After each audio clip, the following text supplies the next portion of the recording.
Please. Salam alaikum. Walaikum salam. I'm calling from U.S. Welcome.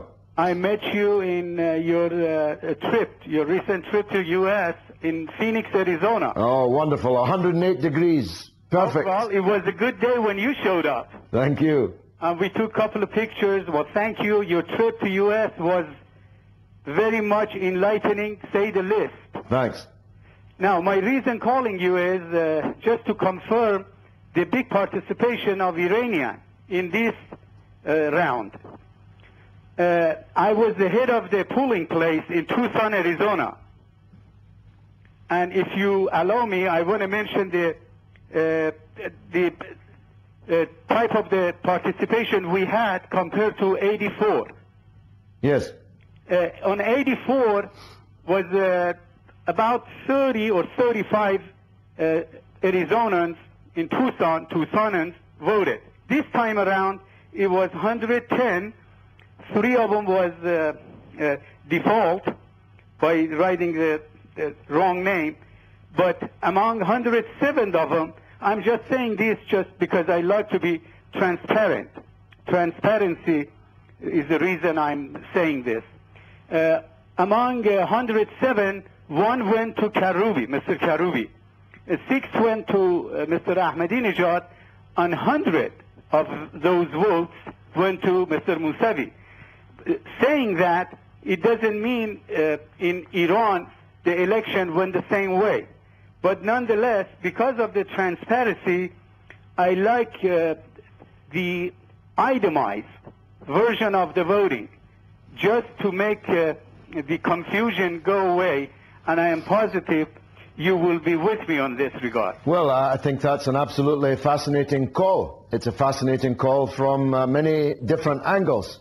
First of all, it's some kind of dictatorship that doesn't just allow all the Iranians in Iran to vote for president, but allows Iranians in Tucson, Arizona to elect their president, many of whom left Iran and went to live in Tucson, Arizona and elsewhere in the United States and in Britain after the revolution overthrew the Shah, and a population left the country to set up new lives elsewhere, but they're still voting in Iranian presidential elections.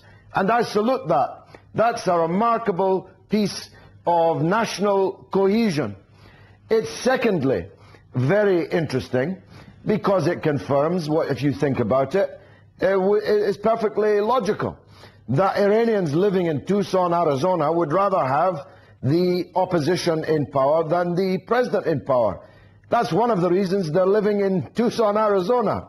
So I think that's a credit to you, it's a credit to the Iranians in Tucson who voted, and it's a credit to Iran for having a system that allows them to vote and for their votes to count in your way, in your case, an overwhelming victory for the opposition candidate. Thank you very much indeed for that call. Let's take a telephone call and see what this one's about and where it's from.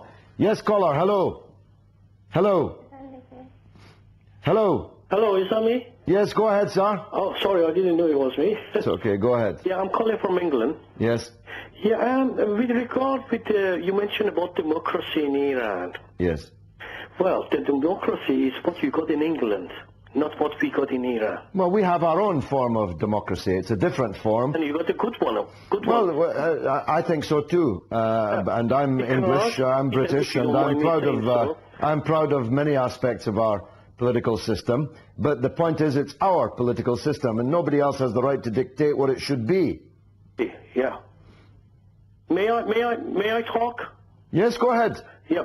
The reason I said that, because like you here on TV, you're talking about Gordon Brown is so-and-so, and nobody going to bother you. But if I, myself, an Iranian, live in England for 33, 35 years, if I go back to Iran now, which I haven't got any problem going back because I left in a good time, I didn't escape, I didn't do anything wrong. If I go there, and if I say the same thing about Ayatollah Khamenei, which he called himself Ayatollah, which I don't believe he is, if I say the same thing, I'll be on the end of the rope, hanging from the pole. Well, you know, very fact that you have just insulted Ayatollah Khamenei on international Iranian television, the very fact that the president and his opponents were brutally attacking each other in a debate live on Iranian national television just simply belies what you're saying. The fact that there is a democracy in Iran is proved by what has been happening over the last few weeks. Both the election and, for that matter, the protests arising in its aftermath. And if you think that nobody insults the president of Iran, you haven't been in Iran in a very long time. Because on my last visit to Iran, people were insulting the president all over the place, including, although I better not name them because I don't have their permission, some very senior people indeed in Iran. So it's just not true what you're saying.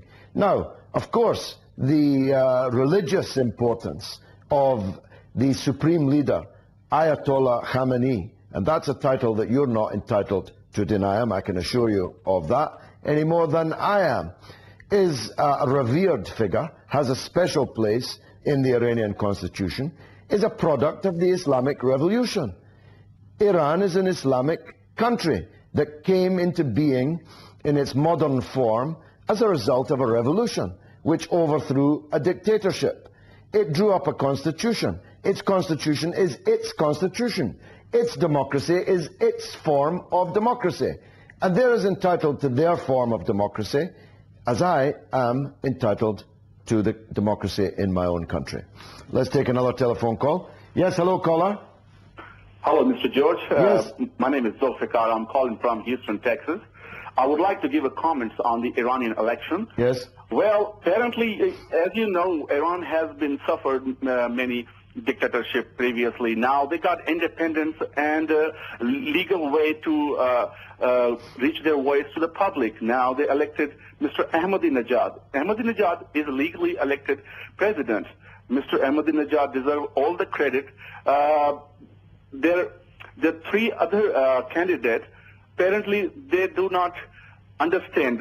They have good freedom in the world. They are surrounded by enemies, left, right, behind, front. They should be more appreciative that their freedom is flourishing, and they are a well-civilized nation. So therefore, I understand that they're coming on the streets and protecting their Mr. Ahmadinejad is an elected president. I mean, they should. Well, they're entitled to come on the. Yeah, they're entitled to come on the streets, and they have been. They're entitled to complain about the conduct of the count of the election, and they have done. And these complaints are now being considered by the organ in the Iranian state, which has the duty and the responsibility to consider such things. And that's how it should have been done.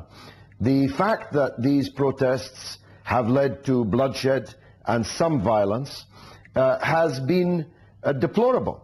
And whoever is responsible for bloodshed should be held accountable. And I hope that they will be held accountable. But as I said at the beginning, Mr. Mousavi should have conducted his complaints through the legal channels.